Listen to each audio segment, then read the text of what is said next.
grec, le terme moire se dit moirai. Ce sont des divinités liées au destin, pour ne pas dire qu'elles sont elles-mêmes le destin d'une certaine manière. Les origines des moires sont assez floues. En effet, plusieurs auteurs donnent différentes versions des moires, du moins de leurs origines. Dans la Théogonie d'Hésiode, qui est l'une des sources les plus prisées en tout ce qui concerne la mythologie grecque, et notamment autour des divinités grecques, ce dernier donne deux pistes sur les potentiels parents, entre guillemets, des moires. Dans un premier temps, elles sont considérées comme étant les filles de Nyx, la nuit, et par conséquent les sœurs des Hespérides, qui sont des nymphes de la nature, et des Kérès, qui sont des entités divines, présentes essentiellement sur des champs de bataille et assez féroces. Dans un deuxième temps, Hésiode leur donne pour parents Zeus et la titanide Thémis, donc la justice, faisant d'elles alors les sœurs des Heures, qui sont des divinités en lien avec l'ordre établi, la justice, la paix dans un premier temps, puis elles deviennent des divinités liées plus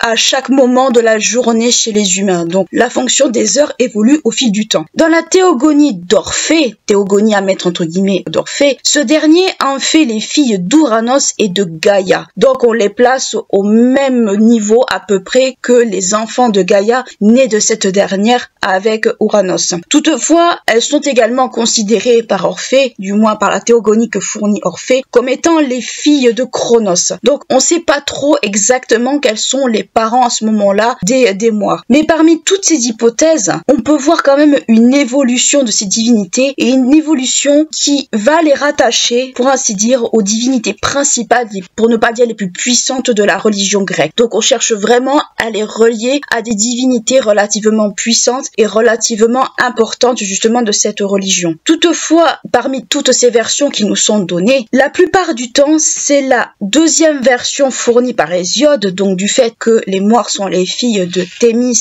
et de Zeus, qui est le plus souvent retenue, pour ne pas dire que c'est l'une des rares hypothèses retenues, mais certains historiens retiennent quand même la première version, qui est qu'elles seraient potentiellement les filles de Nyx. Il faut savoir que Nyx, dans la croyance grecque, est tout aussi redoutée que d'autres grandes divinités, pour ne pas dire que même Zeus peut la redouter. Donc ça montre à quel point il y a des divinités au-dessus des plus puissants dieux de l'Olympe. Les moires sont au nombre de 3. On a Clotos, celle qui tire le fil du destin, notamment chez les humains. On a la Chésis, celle qui enroule le fil du destin, et Atropos, celle qui coupe le fil de la vie, donc naissance, vie et mort, si on veut résumer ça. Ces données font que les moires s'imposent relativement facilement face aux Olympiens, car les Olympiens sont eux-mêmes soumis à ces dernières. Donc cela montre que les moires sont quand même bien plus puissantes que les Olympiens eux-mêmes. Il n'existe pas de mythe à proprement parler pour les moires, comme c'est le cas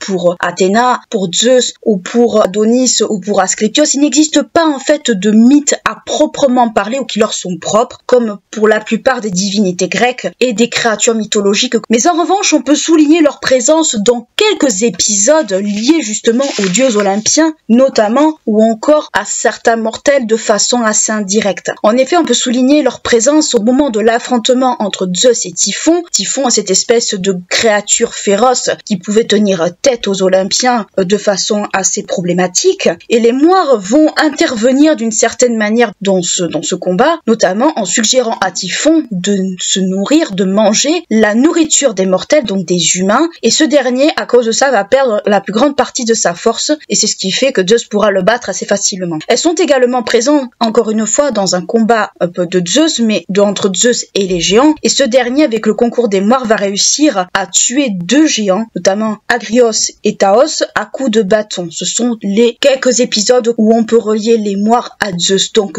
un dieu redouté dans la mythologie grecque, dans la religion grecque, un dieu puissant, face à une entité encore plus puissante. Donc on peut voir que dans la religion grecque, il y a les dieux olympiens, il y a les dieux chroniens, mais il y a aussi des entités qui sont encore plus puissantes que ces divinités-là. Donc ça montre que les moires jouissent d'une image de puissance encore plus grande encore que les dieux du panthéon grec, voire des dieux grecs eux-mêmes. On peut souligner également la présence des moires au moment de la naissance de Ménéacre, donc la naissance d'un mortel. Donc c'est un des rares cas où ça arrive. Et on peut, pour terminer, souligner la présence également des moires dans un épisode un peu cocasse où cette fois-ci, ce n'est pas elle qui aide un mortel ou qui aide un dieu, mais là ça va être plutôt les moires qui vont se faire avoir d'une certaine manière. En effet, le dieu Apollon va tromper ces dernières en les faisant boire, en les enivrant, au point que ces dernières oublient de couper le fil de vie d'un ami d'Apollon, Admète, et ce qui fait que Admète va vivre beaucoup plus longtemps. Donc, quelque part, même si les moires sont des créatures, des divinités qui sont relativement puissantes, cela montre quand même que certains dieux peuvent se montrer beaucoup plus rusés qu'elles. Donc, ce sont quelques petits épisodes qu'on peut citer, mais partez du principe que les moires sont à l'origine de tout, elles régissent tout. Rappelez-vous que ce sont des fileuses au même titre qu'Arachné, et par conséquent, ce sont elles tissent d'une certaine manière le fil du destin. Les moires sont au nombre de 3, ce n'est pas pour rien également, on le verra un peu plus tard, cet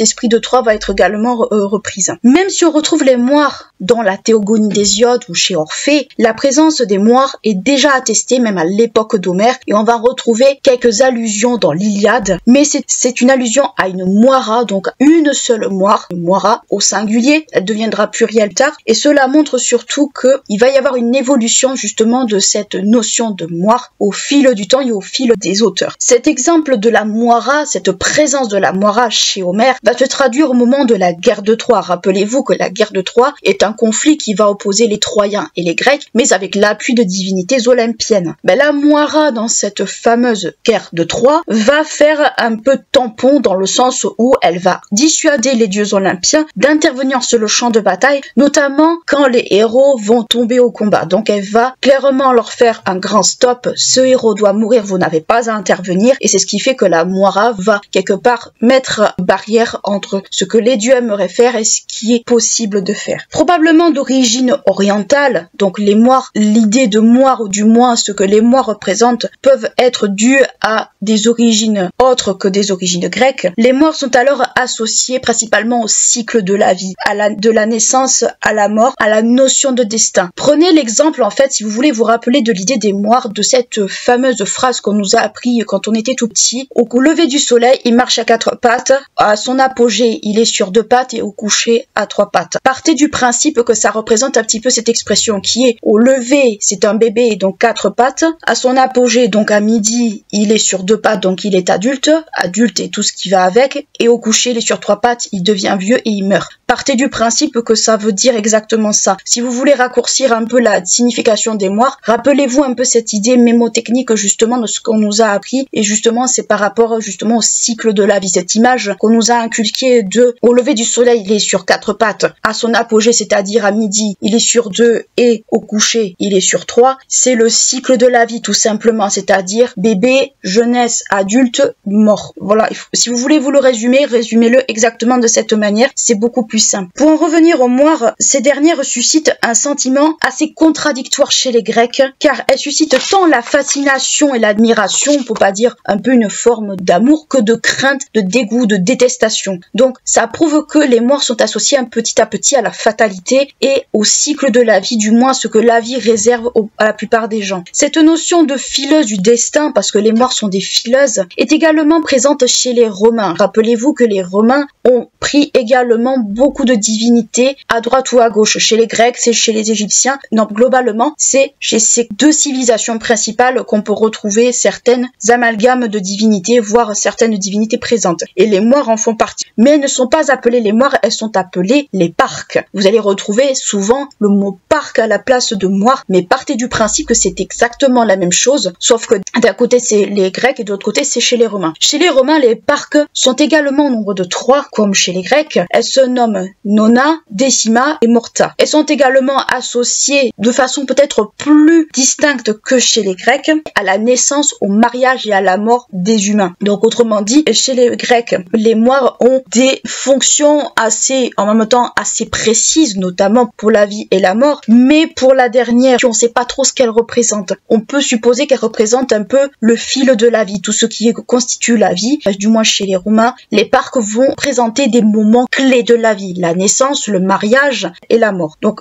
On peut faire un petit parallèle, on va dire un petit peu rapide, mais c'est vrai que la fonction des parcs est peut-être plus précise, plus facile à distinguer chez les Romains que chez les Grecs. Mais partez du principe que même si les différences sont extrêmement minimes, ça revient un peu à la même chose. Les parcs chez les Romains sont représentés très souvent sur le forum, donc le centre, on va dire, de vie des villes, mais pas seulement à Rome, mais aussi ailleurs, où elles prennent le nom de fata. Et le nom de fata, le mot fata, au fil de l'évolution de la langue, va donner le mot fée. Donc les fées, le mot fée que nous connaissons de nos jours, vient du terme fata qui renvoie justement au parc. Donc ce qu'il faut comprendre un petit peu au niveau des moires, c'est que ce sont des maîtresses du destin, elles incarnent le destin, elles sont redoutées tant par les humains que par les dieux eux-mêmes, puisque ce sont elles qui décident qui va vivre ou mourir, qui a un grand destin et qui n'en a pas. Donc en fait, les moires régissent un certain ordre établi, et c'est d'elles qu'en fait émane tout ce qui constitue le fameux ordre, et tout ce qui constitue en fait les actes des humains et des dieux. Nous l'avons vu, les dieux peuvent mourir, les dieux grecs ne sont pas à l'abri justement de la mort. Ce sont les dieux, même s'ils sont considérés comme immortels, certains dieux ne sont pas totalement immortels, voire peuvent mourir, et justement les moires sont là pour incarner cette idée de destin, cette idée de début et de fin, avec tout ce qui entoure justement cette idée de destin. Le fait qu'on n'ait pas de mythe à proprement parler des moires montre très bien que ce sont des divinités sur lesquelles on manque cruellement d'informations, où on peut les associer à certains types de créatures ou à certains types de divinités, mais c'est vrai qu'on n'a pas vraiment beaucoup d'informations sur des mythes à proprement parler. Les auteurs grecs n'en ont pas fourni, donc c'est qu'il n'y en a probablement pas, et surtout en fait elles incarnent une forme presque de fatalité, dans le sens où, puisque le cours de la vie est décidé et écrit, c'est ce qui fait qu'on peut le changer sans vraiment le changer. Donc partez du principe que les moires chez les Grecs,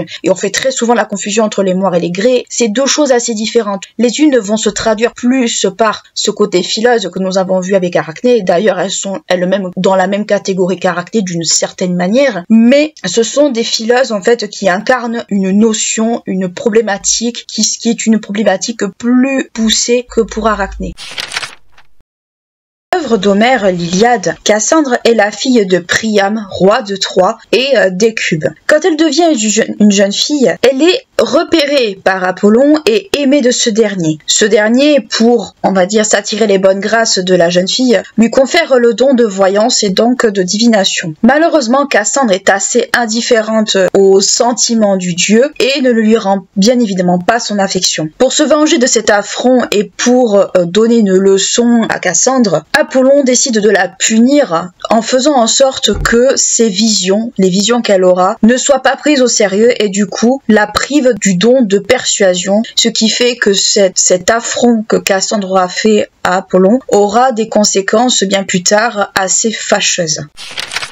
Malgré que ce soit une prophétesse, Cassandre n'est nullement prise au sérieux, voire écoutée, voire elle est moquée par les Troyens qui estiment qu'elle est complètement folle. Toutefois, cette dernière prédit un certain nombre de choses et surtout un certain nombre de catastrophes, et notamment le choix de Paris. Paris se voit proposer 3 choix par 3 déesses différentes, à savoir Héra, Athéna et Aphrodite, et il va choisir la faveur d'Aphrodite, c'est-à-dire qu'Aphrodite va lui promettre l'amour en fait, ou du moins va lui promettre la plus belle femme qui existe, du moins à cette époque-là, et bien entendu ce sera la belle Hélène, la femme de Ménélas, qui est choisie. Et ce fameux choix de Paris, qui donc est le fait qu'il désire Hélène, va être l'élément déclencheur de la guerre de Troie entre les Grecs et les Troyens, et cette fameuse guerre de Troie, pour ceux qui auront lu l'Iliade et l'Odyssée, sera également soutenue par certaines divinités comme Athéna, mais bien d'autres. Cassandre avertit également, puisque on ne l'a pas écouté par rapport à la guerre de Troie, de comment cette fameuse guerre de Troie va également se terminer pour les Troyens. Et ce qu'elle va prédire, c'est, on se doute bien quand on a déjà lu l'Iliade et l'Odyssée, c'est bien entendu la fameuse ruse du cheval de bois, donc c'est ce fameux épisode du cheval de Troie, dans lequel les Grecs se sont cachés et qu'ils ont attaqué les Troyens par surprise, avec Ulysse et tout son escadron. Avec la chute de Troie, que devient Cassandre dans cette histoire ? Cassandre Cassandre, selon certaines versions, Cassandre parvient à s'échapper et à se réfugier dans un temple d'Athéna. Et son devenir, en fait, va faire l'objet de plusieurs versions et de plusieurs interprétations. Dans une des versions, cette dernière est trouvée par les Grecs, donc les Grecs qui ont mis à sac, bien entendu, Troie, on peut se l'imaginer. Elle est traînée en dehors du temple d'Athéna dans lequel elle s'était réfugiée et elle se fait abuser physiquement. Dans une autre version, c'est de Ajax, le Locrien, dont elle parvient à se soustraire car celui-ci voulait abuser d'elle et elle parvient à s'échapper d'une certaine façon. Le devenir en fait de Cassandre à ce moment-là, c'est qu'au moment, on va dire, du partage des prisonniers, du butin, etc., fait que cette dernière va échouer à Agamemnon, qui est un personnage de la guerre de Troie et que l'on connaît plus ou moins. Et là encore, le devenir de Cassandre aux mains d'Agamemnon va différer, va faire l'objet de plusieurs versions. Ce dernier, s'étant éprise d'elle, va avoir des enfants avec elle, donc on va dire elle va être aimée d'Agamemnon. Soit dans une autre version, cette dernière est aimée d'Agamemnon, ou du moins est appréciée par ce dernier, et malheureusement, quand ce dernier va rentrer chez lui, sa femme, qui Clytemnestre, va l'assassiner, avec la complicité de son amant, et elle va assassiner son mari à coups de hache, parce qu'il faut bien faire les choses, et elle va également se venger sur Cassandre en la tuant également, car elle avait bien compris que son mari revenant avec une nouvelle femme, cette dernière pouvait être potentiellement répudiée, et donc que Cassandre allait prendre sa place dans le lit conjugal et dans le cœur de son époux. Donc autrement dit, il faut comprendre que le sort de Cassandre dans ce cas-là est plutôt le fait d'une vengeance ou plutôt d'une peur que autre chose. Donc le devenir de Cassandre dans la guerre de Troie est que cette dernière savait ce qui allait se passer, elle savait le devenir de sa famille, elle savait comment allait se passer la guerre de Troie et les conséquences de la guerre de Troie, mais le fait qu'elle ait offensé un dieu comme Apollon, je rappelle qu'Apollon est assez ambigu, c'est à la fois un dieu bienveillant mais c'est aussi un dieu vengeur. Et quand on regarde les divinités ou du moins les héros et créatures en lien avec Apollon, on peut s'en apercevoir également. Apollon est connu pour être un dieu guérisseur, un dieu bienveillant, mais c'est aussi un dieu extrêmement colérique et vengeur, dans le sens où ses flèches peuvent amener des maladies, peuvent amener une forme de destruction. Donc avec le visage, on va dire, de Cassandre, on peut se dire que Cassandre est aussi une victime d'Apollon, dans le sens où elle a refusé ses avances et que malheureusement elle l'a un petit peu payé très cher et que elle a été un peu victime de la vengeance de ce dieu qui est, comme je dis, très ambigu et qui peut avoir un caractère à la fois bienveillant et malveillant. Quand on lit l'Iliade d'Homère, cet ouvrage relatant les faits supposés de la guerre de Troie, on peut constater qu'il y a deux Ajax. Ajax, fils d'Oïlée, roi des Locriens, et Ajax, fils de Télamon, roi de Salamine. Toutefois, ces deux Ajax ont quand même un point commun, même si cela n'est pas évident de soi, c'est qu'ils sont tous les deux cousins selon les écrits d'Homère. Malgré ce prétendu lien de parenté, ils vont avoir des comportements diamétralement opposés, voire extrêmement différents. Premier Ajax, fils d'Oïlée, roi des Locriens, est également nommé dans les sources Ajax le Locrien, Ajax le Petit ou Ajax le Rapide. Ajax le Petit à cause de sa taille. Comme ses cousins Achille et Ajax le Grand qu'on verra plus tard, Ajax le Locrien participe à la guerre de Troie aux côtés de bon nombre de héros comme Ulysse, Hercule et bien d'autres. Toutefois, l'œuvre d'Homère décrit ce personnage comme étant un guerrier extrêmement arrogant, cruel, voire impie envers les dieux. Au moment du sac de Troie, un épisode est particulièrement rattaché à Ajax, mais aussi à un autre personnage, à Cassandre. En effet, au moment du sac de Troie, Cassandre, fille de Priam et prophétesse non écoutée, cette dernière décide de se réfugier dans le temple d'Athéna et, pensant en être protégée, elle va rester justement au sein de ce même temple. Toutefois, Ajax va la trouver et va lui arracher la statue d'Athéna qu'elle tenait entre ses mains. Et là, il va y avoir plusieurs versions qui vont être en rapport au sort de Cassandre dont nous en avions parlé, mais je les rappelle brièvement. Ce dernier ayant trouvé Cassandre au sein du temple d'Athéna, après lui avoir arraché bien entendu cette fameuse statue qui était censée la protéger, décide d'abuser d'elle au sein du temple d'Athéna. Et dans une autre version, ce dernier l'aurait sortie du temple et aurait abusé d'elle à l'extérieur. Dans tous les cas de figure, le résultat est le même, Cassandre a été abusée par Ajax. Le fait que Cassandre ait été abusée au sein du temple, et c'est globalement cette version-là qui est la plupart du temps retenue par rapport à Ajax le Locrien, fait que cet acte impie va lui lui attirer les foudres d'Athéna, et bien comme il faut. Mais il n'y aura pas que Athéna qui va être en colère par rapport à cet acte. En effet, les Grecs eux-mêmes ne peuvent tolérer un tel affront fait à une déesse aussi primordiale qu'Athéna, et ils ont tout simplement décidé de le lapider afin de le punir, quitte à le tuer tant qu'on y était. Sauf que Ajax le Locrien parvient à s'échapper, donc à échapper à la lapidation, et à prendre sa flotte, son navire, etc., et à s'en aller. Sauf que c'était sans compter sur la colère d'Athéna, qui est allée voir Zeus, son père, et le seigneur de l'Olympe, et cette dernière va lui demander de foudroyer au cours d'une tempête ou de ce qu'il voulait la flotte grecque, et notamment la flotte qui ramenait Ajax chez lui. En effet, lors d'une tempête, bon nombre de navires grecs se fracassent au niveau de ce qu'on va qualifier comme étant le cap des caps ferrés, donc on peut supposer que bon nombre de navires aient fait naufrage, mais malgré que son propre navire ait fait naufrage et ait été foudroyé par Zeus, Ajax parvient quand même à s'en sortir en nageant jusqu'à un rocher où il a pu reprendre son souffle. Mais ayant échappé à la mort, ce dernier n'a rien trouvé de mieux que de narguer les dieux, montrant qu'il était toujours en vie malgré ce fameux naufrage et qu'il avait, on peut imaginer, un sentiment de toute puissance. Poséidon, qui jusque-là l'avait protégé d'une certaine manière, se trouve extrêmement offensé de cette vantardise, et qui plus est d'une vantardise venant de la part d'un mortel, et il décide tout simplement d'ouvrir le récif à l'aide de son trident. Donc il ouvre les fonds marins, les fonds de la mer en deux, et tout simplement il précipite Ajax et sa fameuse vantardise au fin fond de la mer où ce dernier trouve la mort. Donc cet épisode nous montre très bien que ce personnage est profondément vaniteux et impieux envers les dieux, et c'est justement cette fameuse impiété qui va causer sa perte. Le second Ajax, donc le fils de Télamon, roi de Salamine, est également nommé dans les sources Ajax le Grand, ou si vous trouvez l'inscription grecque, il est également appelé Aïas. Si vous voyez les deux, c'est que c'est un rapport avec Ajax le Grand. Dans son œuvre, Homère décrit ce second Ajax comme étant un guerrier beau, fort, respectueux des dieux et extrêmement honorable. Comme ses cousins Achille et Ajax le Locrien, il participe également à leur côté à la guerre de Troie. Au cours de cette guerre, il est présent dans plusieurs événements qu'on peut qualifier de mineurs. Il est notamment présent au moment d'une délégation envoyée auprès d'Achille afin que celui-ci reprenne les combats contre les Troyens, donc on peut supposer que c'était un temps de trêve. Il sauve également Ulysse qui a été blessé au cours d'un assaut, et là bon, c'est plutôt un effet d'amplification de la part de l'auteur. Ajax le Grand aurait terrassé une attaque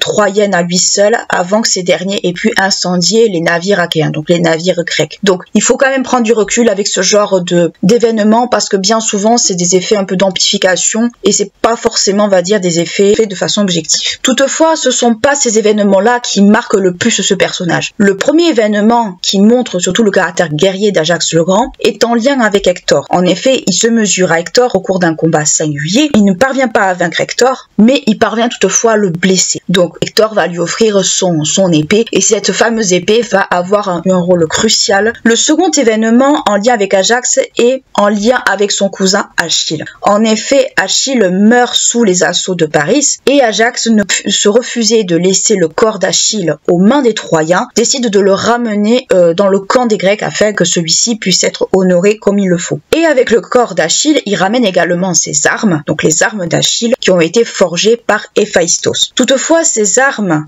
que Ajax a eu tant de mal à ramener ne lui reviennent pas, mais elles reviennent à Ulysse. Et ce n'est pas la première fois que Ajax et Ulysse sont adversaires, ou du moins sont rivaux. En effet, au cours des jeux funèbres en l'honneur de Patocle, Ajax et Ulysse se sont déjà affrontés au cours d'un combat de lutte. Donc déjà, il y avait déjà un antécédent entre les deux personnages. Par rapport aux armes d'Achille, Ajax n'accepte pas cette décision et il souhaite se venger, notamment en voulant tuer ses compagnons qui l'ont, on s'imagine, où il a pu sentir une forme de trahison. Et il y a plusieurs hypothèses qui sont mises en avant par les historiens par rapport justement à l'épisode de folie d'Ajax, qui est dû justement au fait qu'on lui ait refusé les armes d'Achille, parce qu'Ajax va devenir fou. Selon les historiens, soit cette folie aurait pour origine le refus des Grecs de mettre à mort Hélène, soit le refus d'intégrer à son butin, donc au butin d'Ajax, la statue d'Athéna, donc on peut supposer que c'est la statue d'Athéna de Cassandre, soit selon Thétis, le fait qu'on lui ait refusé les armes d'Achille et qui ont échoué à Ulysse. Et c'est cette version-là, cette dernière version qui sera retenue, c'est-à-dire qu'il n'est pas hérité des armes de son cousin, mais que ce soit Ulysse qui en ait hérité. Cette folie meurtrière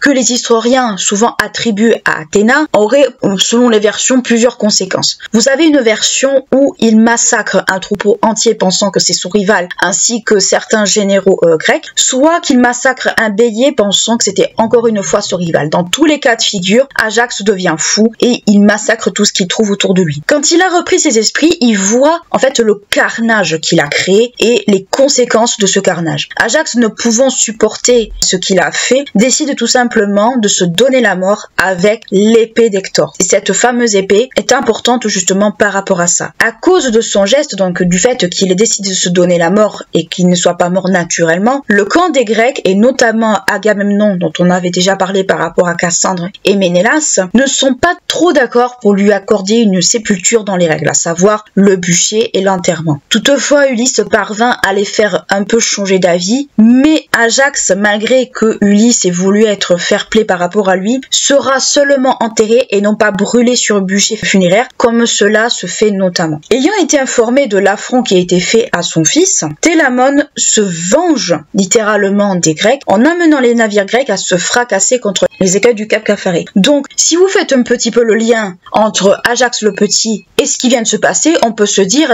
et dans ces fameux navires qui se sont fracassés, est-ce qu'il n'y aurait pas Ajax le Petit dans le lot? C'est très fortement probable, même moi je me suis fait la réflexion. Toutefois, il existe des variantes quand même autour de la mort d'Ajax le Grand. En effet, selon une seconde version, Ajax trouve la mort à cause d'une flèche que Paris lui aurait envoyée, et dans une autre version encore, ce dernier aurait été enterré vivant, car les Troyens auraient eu peur de lui, du moins auraient souhaité sa mort, car Ajax le Grand était doté d'une peau de lion qui le rendait invulnérable, et cette peau de lion, c'était une peau de lion qui avait été donnée par Hercule. Toutefois, il faut quand même souligner que malgré ces versions-là, c'est la thèse où il se donne la mort qui est le plus souvent retenue et non pas les deux autres. Du coup, par rapport à la mort d'Ajax et par rapport au fait qu'il s'est donné la mort, il y aurait eu, selon la légende, une fleur qui serait née de cet événement. Cette fleur, en fait, aurait été de couleur rouge et sur ses feuilles, on pouvait voir marqué A et I, donc Aias, Ajax en grec.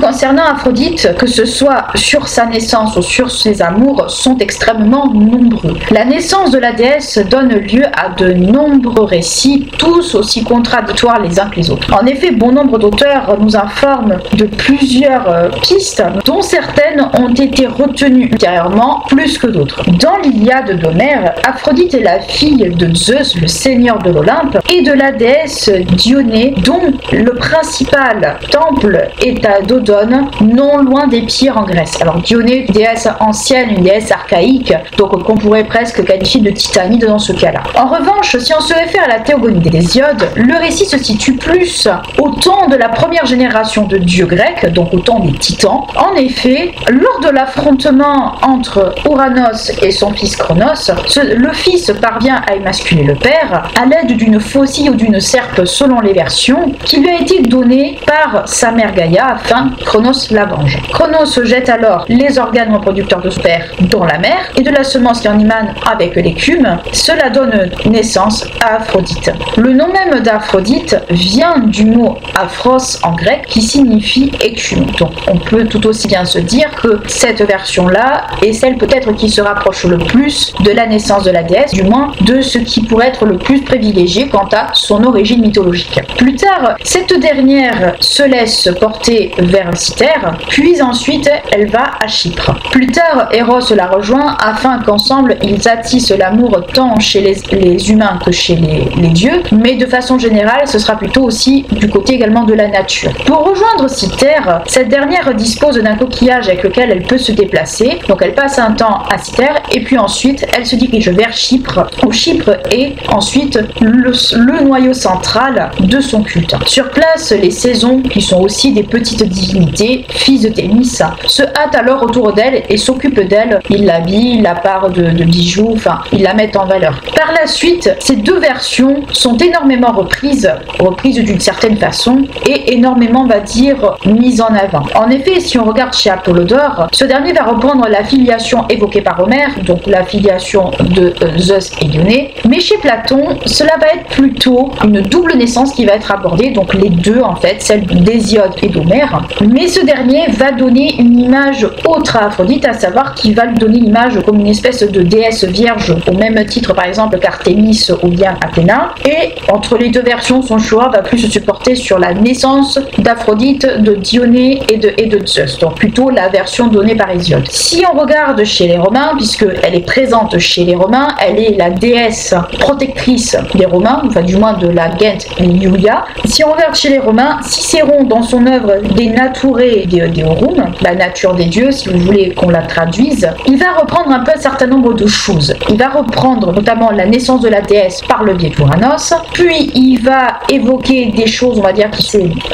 tout, à savoir qu'il va aussi reprendre la naissance de la déesse par Zeus et Dionée. Il va faire de la déesse la mère d'Hermès, puis celle d'Eros. Il va mettre en avant également son mariage avec Héphaïstos, son aventure avec Arès, les origines orientales attribuées à Aphrodite, qu'on verra un tout petit peu plus tard, et son aventure avec Adonis. Donc, qu'est-ce qu'a fait Cicéron? Il a tout pris, il a tout condensé, il a fait un résumé. C'est une version, on va dire, qui se tient, mais qui est assez compliquée à dénouer, je trouve, tant c'est, on va dire, condensé, même si c'est juste dans son ensemble, ça reste quand même assez compliqué à dénouer, si on prend pas morceau par morceau. Une version moins connue existe quant à la naissance d'Aphrodite. En effet, chez Élien, Aphrodite est née dans un coquillage, donc une déesse marine dans ce cas-ci, et elle vit en compagnie de Néris, le fils de Nérée, donc divinité marine encore une fois, mais cette dernière veut rejoindre la terre ferme, elle veut monter à la surface, mais Néris ne veut pas la suivre parce qu'il est très bien où il n'a pas envie, et cette dernière, pour ne pas le laisser derrière elle, va le transformer en coquillage et elle va le transporter partout. Donc,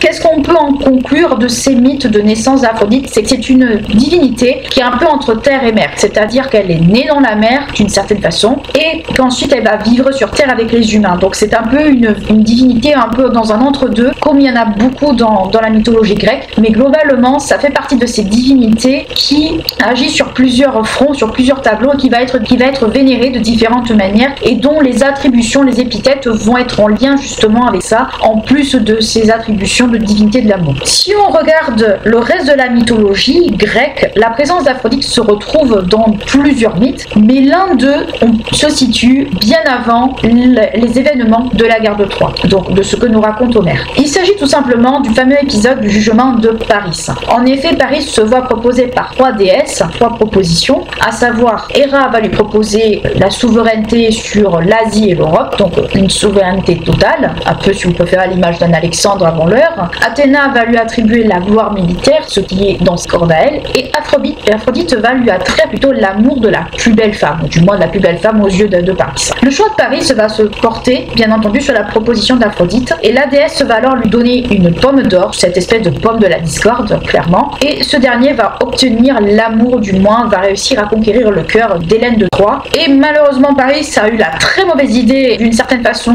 pour obtenir les faveurs d'Hélène, pouvoir vivre avec elle. Il a tout simplement eu la très mauvaise idée de se dire, pour avoir la femme que j'aime, tout simplement je vais aller l'enlever à son affreux mari qui était Ménélas. Donc tout simplement ce qui s'est passé, c'est que le choix de Paris a tout simplement précipité les événements de la guerre de Troie, la guerre entre les Grecs et les Troyens, et quelque part on peut dire que cette pomme de la discorde, puisque c'est comme ça que plus ou moins on va qualifier cette fameuse pomme, ce fameux choix de Paris va précipiter cette guerre qui nous est racontée dans l'Iliade d'Homère. Le mythe du jugement de Paris n'est pas le seul mythe dans lequel la déesse intervient, notamment au niveau de la vie amoureuse des personnages, ou du moins des héros de la mythologie. En effet, on peut signaler la déesse dans un des mythes que moi personnellement j'affectionne énormément, c'est-à-dire le mythe de Pygmalion et de Galatée. En effet, Pygmalion est un sculpteur de génie, mais il décide de rester célibataire parce que beaucoup de femmes s'adonnent à la prostitution et cela le dégoûte prodigieusement. De ce fait, il se consacre à son art, il se consacre à la sculpture et il vit parmi ses sculptures. Parmi elles, il y en a une sur laquelle il travaille le plus, c'est une statue de femme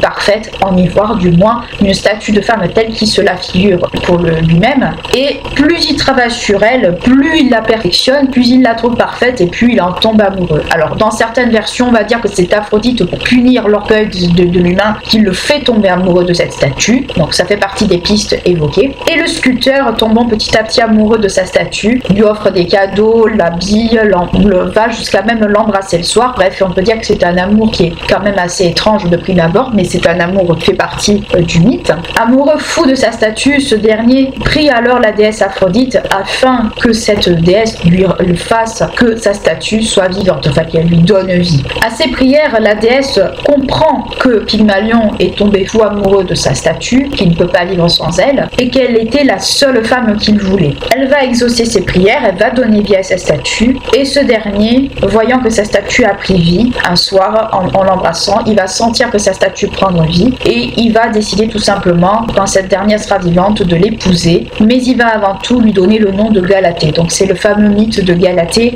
et de Pygmalion, ce qui montre en fait que la perfection est quand même quelque chose de très difficile à trouver quand on cherche l'amour quelle qu'elle soit. Si on passe sur Échille, du moins du côté d'Échille, Aphrodite a tendance à châtier ceux qui se refusent à l'amour et à la fécondité, donc au moins à la reproduction si vous préférez.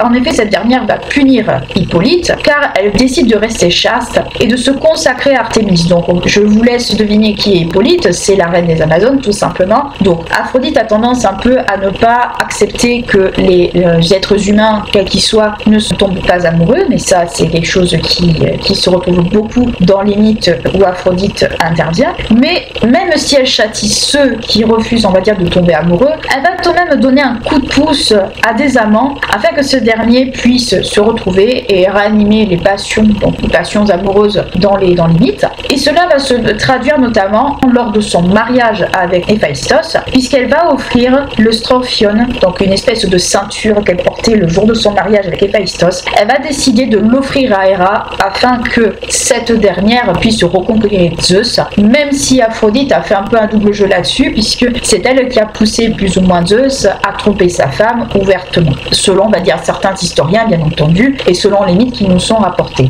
Elle va également animer les passions chez d'autres personnages comme Pasiphae ou encore Phèdre et Médée.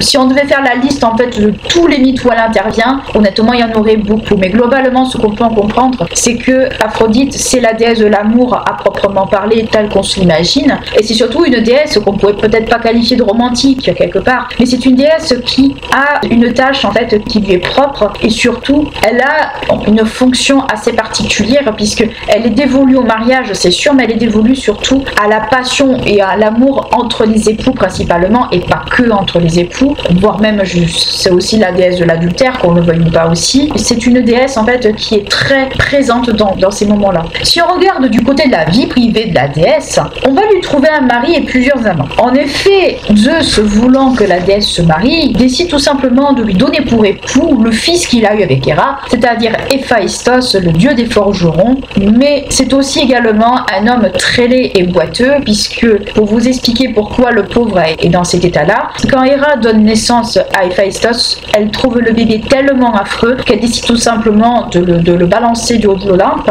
Malheureusement, le bébé il va se casser une jambe, donc deviendra boiteux à partir de ce moment-là. Pour vous dire les choses telles qu'elles sont et très simplement. Toutefois, la déesse, même si elle est mariée avec le dieu le plus affreux et que par choix, on va dire, et c'est Zeus qui lui a, on va dire, imposé ce choix-là pour, on va dire, contrebalancer la beauté de la déesse, même si elle est mariée avec Héphaïstos, elle ne va pas lui rester fidèle très longtemps, puisque cette dernière va tomber amoureuse et va en faire son amant. Elle va tomber amoureuse d'Arès et ils vont entretenir une liaison très passionnée l'un avec l'autre. Mise au courant par Hélios, parce que sinon c'est pas drôle, Héphaïstos ne compte pas se laisser humilier et se laisser faire ainsi, et décide tout simplement de prendre les amants, de surprendre les amants sur le fait, dans leur propre jeu. Il fait tisser alors un filet en métal, un filet en fer, enfin un filet en métal, et un soir cache ce fameux filet magique afin de les surprendre. Les amants ne se méfiant de rien du tout, vaquent à leur occupation dans une chambre, et tout simplement le dieu des forgerons fait tomber le filet sur ces deux-là en plein zébat. Alors soit en plein zébat, soit en train de dormir, il y a les deux versions qui existent. Faisons déjà de ces deux-là la risée des dieux, mais également Héphaïstos n'y échappe pas non plus. On voit qu'Aphrodite,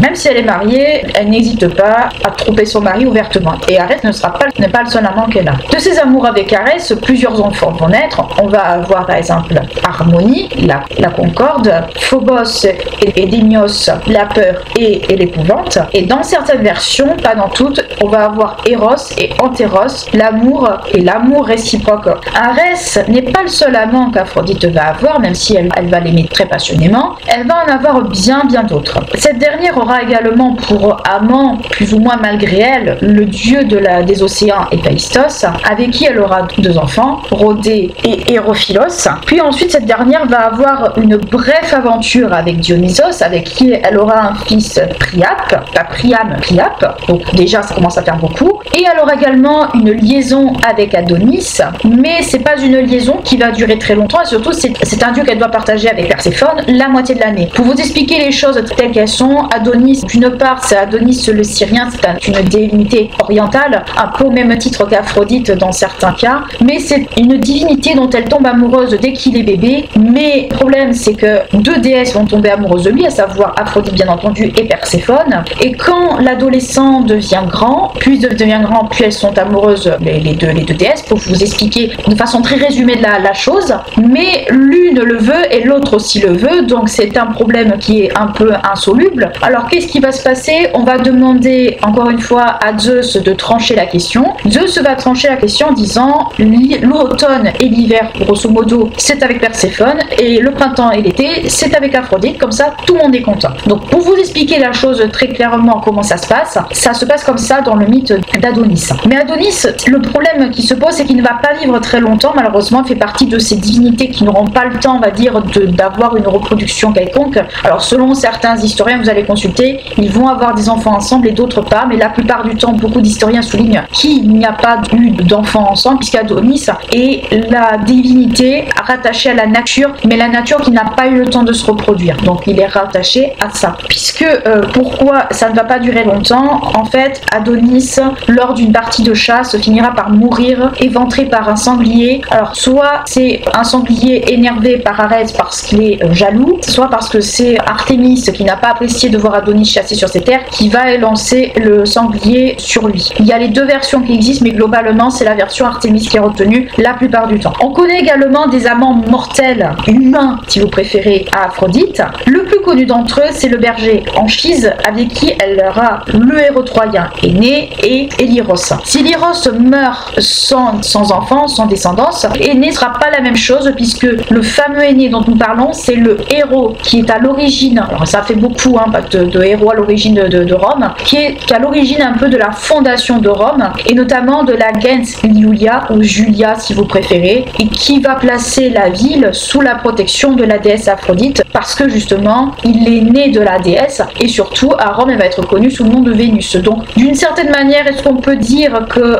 Rome, quelque part, est fondement purement grec par rapport à ça? Quelque part, oui, si on veut, on va dire aller jusque-là, mais globalement, même si Énée est un héros troyen de base, il n'empêche que c'est aussi le héros qui aura fondé Rome. Alors vous avez Rémus et Romulus, vous avez Janus avant, vous en avez beaucoup des héros fondateurs de Rome, il y en a quand même un sacré paquet. Mais globalement, si on doit retenir quelque chose de tout ce que je viens de vous raconter, c'est que Aphrodite est une divinité, au même titre que beaucoup d'autres divinités, aura beaucoup d'amants. Déjà, on la retient énormément pour ça, mais surtout, l'un de ses fils est celui qui a fondé l'une des cités les plus importantes en fait de la mythologie, mais surtout de la mythologie romaine, puisque à Rome, Aphrodite sera connue sous le nom de Vénus, et tous les membres de la Gaïa vont vénérer Aphrodite, enfin vont vénérer Vénus dans ce cas-ci, parce que c'est leur divinité protectrice et parce qu'ils vont se qualifier d'une certaine manière comme étant descendants de Énée. Donc on va attribuer d'une certaine manière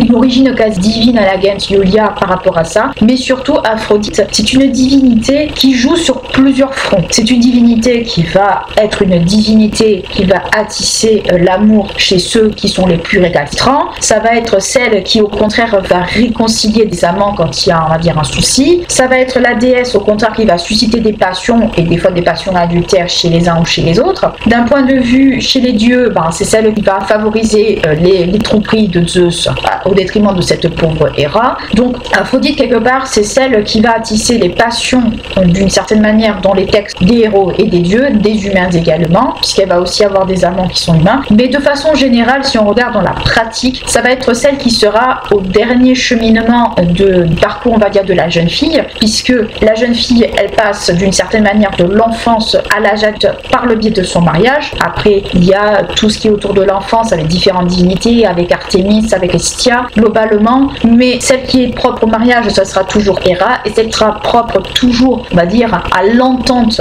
physique, d'une certaine manière, des époux, ce sera toujours Aphrodite. Et Aphrodite sera mise en avant dans ce cadre-là, dans le cadre de la vie des femmes grecques, qu'on soit bien d'accord, si on doit faire un cheminement entre tout ça. Donc Aphrodite, c'est une divinité qui est à la fois très complexe, qui intervient dans un domaine qui est très complexe aussi, qui est propre à la nature humaine aussi, mais c'est surtout une divinité qui va caractériser tout ce qu'il y a autour de la passion, tout ce qu'il y a autour en fait du désir, on va dire de l'amour d'une certaine manière, mais pas forcément de l'amour au sens amoureux, ça va être plutôt l'amour aussi au sens amour physique. Je dis amour physique parce qu'on peut pas dire autre chose, mais globalement, si on doit retenir quelque chose d'Aphrodite dans ce cas-là, ça va être ça, mais ça va être également une déesse, et ça c'est peut-être quelque chose qui est beaucoup moins connu, ça va être également une déesse qui va être entre terre et mer, puisque elle est née dans la mer, selon beaucoup d'historiens, beaucoup d'auteurs grecs se l'accordent, et même des auteurs romains, et c'est une divinité aussi qui va vivre sur terre, donc elle est entre deux tableaux, et on va lui attribuer différentes épithètes, différentes fonctions qui n'ont parfois rien à voir avec l'amour ou même la beauté, puisqu'on va la rattacher aussi à la notion de beauté, des notions qui vont avoir strictement rien à voir avec ça, mais qui vont être en cohérence avec son histoire, avec sa naissance, et surtout avec, on va dire, toute l'imaginaire qu'on peut lui attribuer également dans ces fonctions-là, puisque elle va être tant déesse protectrice des marins que déesse protectrice des jardins, ce genre de choses. Mais voilà, c'est une déesse qui joue sur plusieurs tableaux, qui a plusieurs cordes à son arc, mais que l'on pourrait presque qualifier de déesse végétale sans vraiment l'être, et de déesse marine sans vraiment l'être. Ont des origines mythologiques chez les Grecs, notamment celles qui interviennent dans les mythes, notamment les mythes d'Hercule ou encore de Thésée. Les auteurs mentionnent dans leurs écrits l'organisation, le mode de vie supposé des Amazones, allant parfois jusqu'à véhiculer une image quelque peu cliché de ces dernières, réfutée en leur temps par certains auteurs, mais qui malgré tout continue à perdurer et également connue de nos jours par les historiens ou par les profanes. Ces images contribuent alors à alimenter des idées reçues ou des clichés, si vous préférez, sur ces guerrières. Les Amazones sont les filles du dieu de la guerre Arès et d'harmonie qui est considéré comme une nymphe. La localisation des Amazones englobe, ou sur ce qu'on pourrait appeler les régions de vie des Amazones, du moins, englobe plusieurs zones, notamment les contours de la mer Noire, les pentes du Caucase, la Thrace ou encore la région de la Scythie. Dans les mythes, ces guerrières sont gouvernées par une reine et, selon certains auteurs, détestent les hommes. On verra que c'est pas totalement vrai. Ce sont également ce que l'on peut voir comme étant des guerrières aguerries, montant à cheval, pratiquant l'arc, etc. Et dans la mythologie grecque, ces dernières sont en lien du moins avec des héros assez connus comme Hercule, Bélérophon ou encore Thésée, et elles ont joué également un rôle assez minime dans la guerre de Troie, qui est relatée bien sûr par Homère. En effet, dans son 9e travail commandé par Admède, Hercule, et aussi dans un but de se purifier du crime qu'il avait commis, Hercule doit ramener la ceinture sacrée en or de la reine Hippolyte. Cette ceinture a été offerte à la reine par Arès, donc c'est un artefact sacré, donc c'est un objet sacré, mais Héra, pour se venger de Hercule, et parce qu'elle a une haine farouche contre le héros, prend la forme d'une Amazone et persuade le héros d'enlever carrément Hippolyte, donc de la kidnapper. Un combat s'engage alors entre les guerrières et le héros. Malheureusement pour la reine, cette dernière est tuée par le fils de Zeus. Toutefois, il existe une petite variante à ce mythe, mais l'issue est quand même toujours la même, à savoir que Hercule arrive dans ce qu'on pourrait voir, alors selon les sources bien entendu, et ce qu'on pourrait qualifier comme étant la zone de la rivière de Thermodon en Turquie. Alors il s'est marqué mineur, mais si on regarde une carte actuelle, c'est la Turquie. Et ce dernier réclame non pas une ceinture comme c'est connu dans la plupart des ouvrages, mais un harnais, une espèce de harnais qui appartenait justement à la reine Hippolyte. Cela lui est refusé parce que les Amazones ne veulent pas se séparer de ce harnais et un affrontement éclate entre les Amazones et Hercule. Ce dernier reçoit plusieurs salves de combattantes. Ce dernier sort toujours victorieux de ces affrontements et parmi les combattantes justement qui sont allées l'affronter, on peut compter Eurybie et Phobé qui étaient deux compagnes d'Artémis. Il faut savoir que le culte d'Artémis était un culte, alors selon bien sûr les légendes et les sources bien entendu, du moins de ce que nous fournissent les textes, les Amazones avaient pour principale divinité Artémis. Donc ça n'a rien d'étonnant que les compagnes d'Artémis soient là. Toutefois, il faut souligner quand même une différence par rapport à la version que je vous ai racontée précédemment, à savoir que ce n'est pas Hippolyte cette fois-ci qui est la reine des Amazones, mais Mélanippe qui la remplace. Donc la plupart du temps, on va retenir plus ou moins la première version, à savoir que c'est Hippolyte, la reine des Amazones, quand Hercule va justement accomplir son 9e travail, mais c'est une variante qui existe. Toutefois, après cet affrontement, la reine des Amazones, donc Mélanippe, perd sa liberté puisque Hercule a vaincu les Amazones, que ce soit dans la première version ou dans la seconde, c'est la même chose, il réussit à les vaincre et beaucoup d'entre elles sont capturées et d'autres ont pu fuir. Celles qui ont été capturées, malheureusement, on peut supposer qu'elles ont été réduites en esclavage, vendues, on peut supposer, bon, après c'est un mythe, qu'on soit bien d'accord, mais on peut supposer, compte tenu de ce qu'on sait des Grecs et de leurs pratiques, et notamment l'une d'elles, Antiope, est capturée par Hercule et offerte à Thésée à Athènes. Donc, qu'est-ce qu'on peut en conclure, c'est que au niveau des mythes, ne serait-ce que de celui-là avec Hercule, on voit qu'il y a plusieurs versions d'une même histoire, mais ce n'est pas la première fois que ça arrive. Nous l'avons déjà vu par rapport à d'autres mythes, que souvent, pour une même finalité, il va y avoir plusieurs versions des événements. Thésée, justement, a eu droit à son affrontement avec les Amazones. En effet, suite à l'enlèvement d'Antiope, il va y avoir plusieurs informations, plusieurs, on va dire, versions également. Dans la version où cette dernière est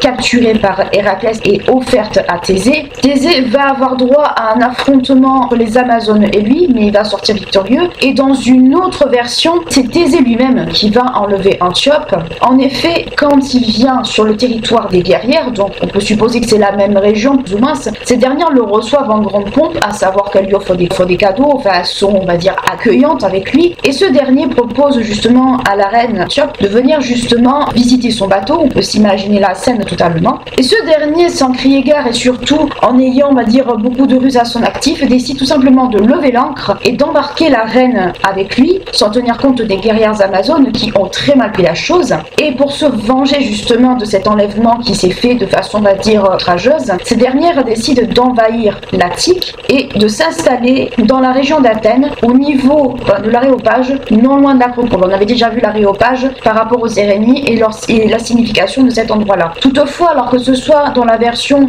où c'est Hercule qui livre, entre guillemets, Antiope à Thésée, ou que ce soit Thésée qui enlève Antiope, le résultat est le même, puisque dans cette version-là, les Athéniens réussissent à repousser d'une certaine manière les Amazones. Et dans tous les cas de figure, elles sont totalement coriaces. Même si leur présence est attestée avant, du moins dans les textes, avant la période homérique, Homère, dans son œuvre l'Iliade, va quand même évoquer les Amazones dans le fameux épisode de la guerre de Troie. En effet, après la mort d'Hector, un contingent de guerrières amazones va participer à la guerre de Troie, à la demande de Priam qui est un peu pris à la gorge et qui cherche des renforts un peu partout. Les Amazones vont combattre donc auprès des Troyens et elles vont être sous le commandement de Penthésile, la reine Penthésile. Cette dernière meurt sous les coups de Achille qui va en tomber amoureux au moment où il la tue. C'est quand même relativement assez particulier. Quant à Bellérophon, on n'a pas forcément beaucoup d'informations à part le fait que lui aussi il affronte les Amazones, mais concrètement j'ai pas réussi à trouver des détails plus significatifs que ça. Mais globalement lui aussi a son compte d'affrontement avec les Amazones. En plus des héros, les Amazones affrontent également par moments certains dieux et notamment Dionysos. En effet, sur le chemin de retour de ses pérégrinations, mais là à son retour des Indes, Dionysos va affronter les guerrières. Voulant échapper aux dieux, les Amazones vont se diriger vers Samos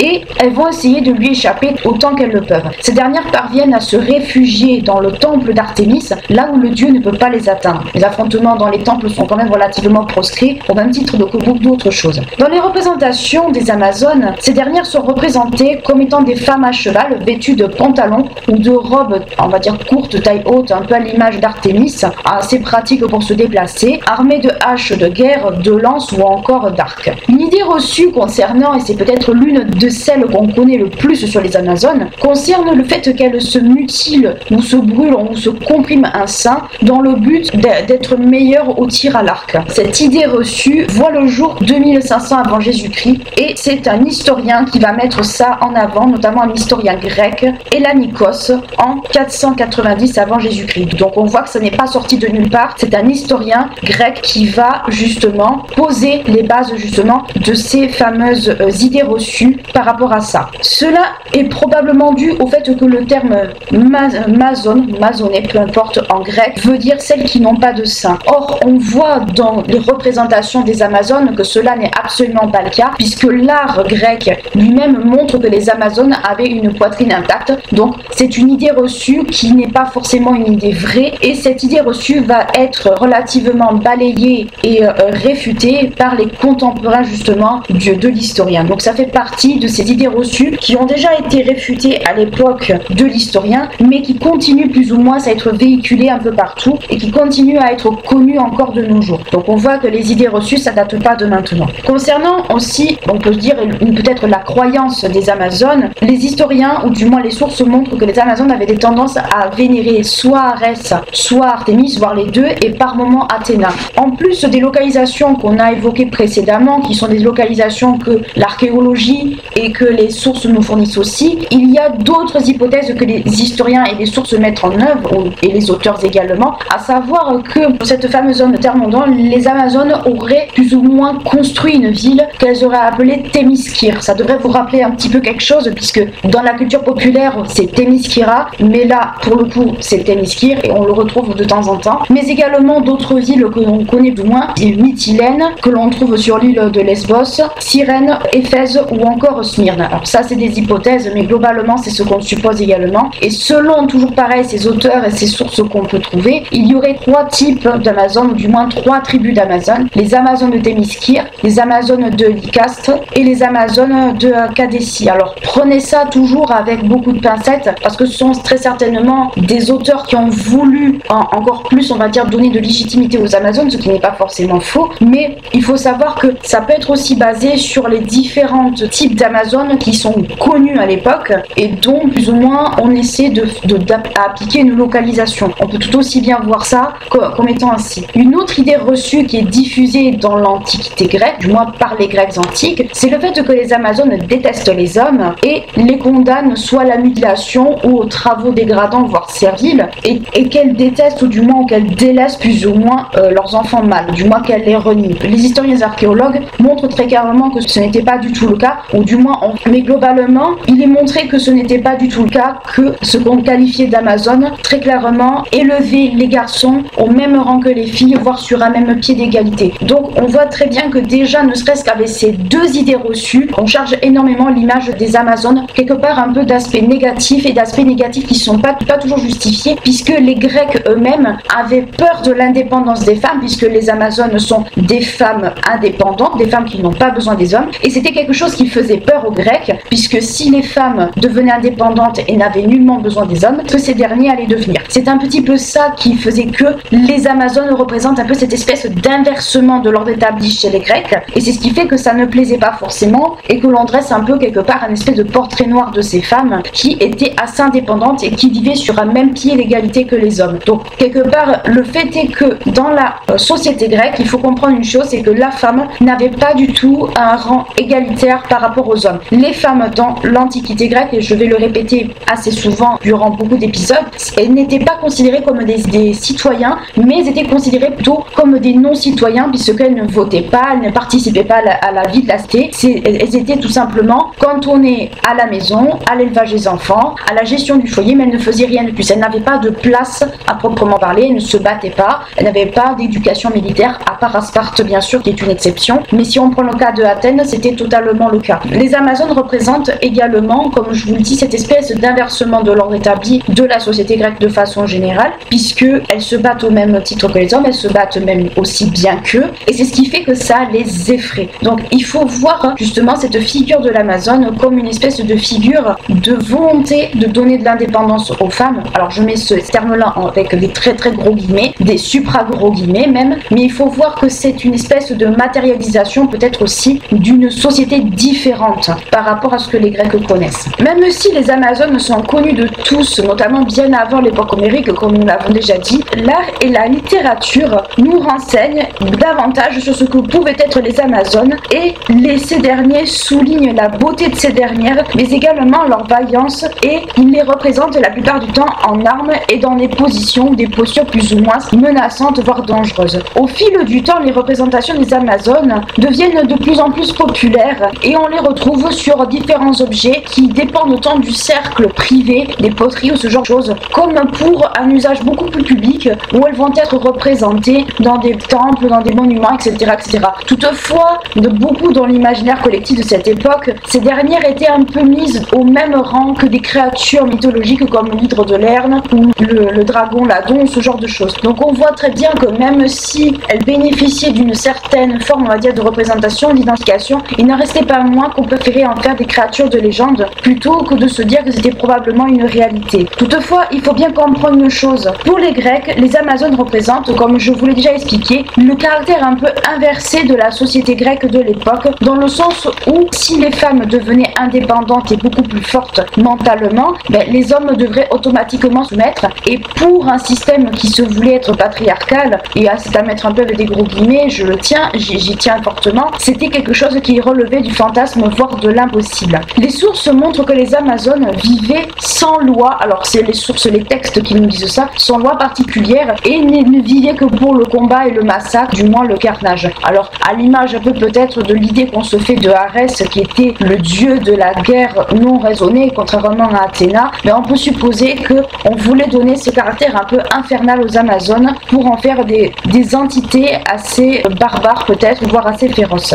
Les petites filles Amazones apprennent très tôt l'art de la guerre, le maniement des armes et à monter à cheval. Les garçons, quant à eux, je vous l'ai déjà dit, avaient un sort beaucoup moins enviable parce que soit ils mouraient, soit ils étaient mutilés, ou dans le meilleur des cas, ils étaient rendus à leur père. Donc comme je vous l'ai dit, les enfants mâles n'avaient pas forcément, on va dire, un destin enviable, de même que les hommes qui vivaient avec les Amazones, mais ça c'est dans l'imaginaire collectif des Grecs. Par rapport à la maternité, certains spécialistes, et ça a été contredit bien après, ont mis en avant le fait que les Amazones préféraient les champs de guerre, donc le caractère tôt combattant, militaire, à leur rôle de mère. Car c'était des sociétés antiques, il ne faut pas oublier que le rôle d'une femme c'était avant tout d'avoir des enfants. Or l'archéologie montre très bien que les guerrières, que dans les tombeaux qui ont été découverts, dans les sépultures, il y avait des guerrières sur plusieurs générations, donc on voit très bien que ces femmes ne renonçaient pas au fait d'être mères. Au contraire, il y avait des combattantes qui combattaient depuis plusieurs générations. Vous imaginez que dans une même tombe, il devait y avoir la mère et les enfants justement enterrés ensemble, et peut-être au-delà de la mère et des enfants. Les auteurs grecs mentionnent également le fait que les mères nourrissaient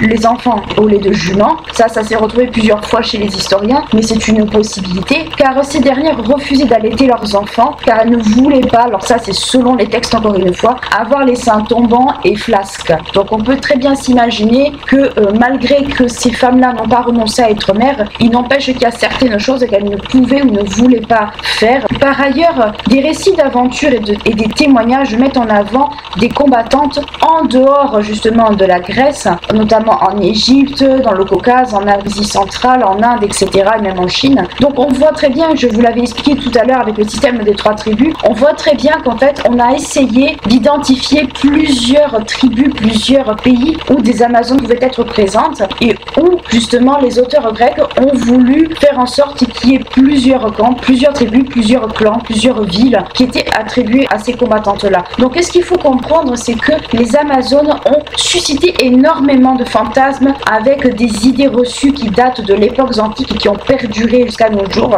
et qui n'ont pas toujours été forcément démenties par les historiens ou du moins par les spécialistes de la question antique, et qui ont encore perduré. Mais l'archéologie, nous allons le voir, va nous montrer que les Amazones ont bien et bien existé, ou du moins la figure qui pourrait se rapprocher des Amazones représentées dans les écrits grecs, mais avec beaucoup de nuances, beaucoup de subtilité, et d'où, on va dire, l'image un peu de ces femmes barbares qui ne supportaient pas les hommes, qui ne supportaient pas ne serait-ce que la jante masculine, était quelque peu exagérée, et voire c'est ce qui a alimenté peut-être un cliché. Comme je vous l'ai dit, il ne faut pas oublier que pour les Grecs, le fait qu'une femme soit indépendante et forte mentalement, aussi forte qu'un homme, puisque Homère lui-même qualifie les Amazones de égales des hommes, ce qui n'est pas sans rien, montre à quel point c'était quelque chose qui était totalement possible et que cela faisait peut-être peur aussi à la société grecque de l'époque, car il faut bien comprendre une chose, c'est que la société grecque de l'époque, c'est quelque chose qui était quasi inimaginable.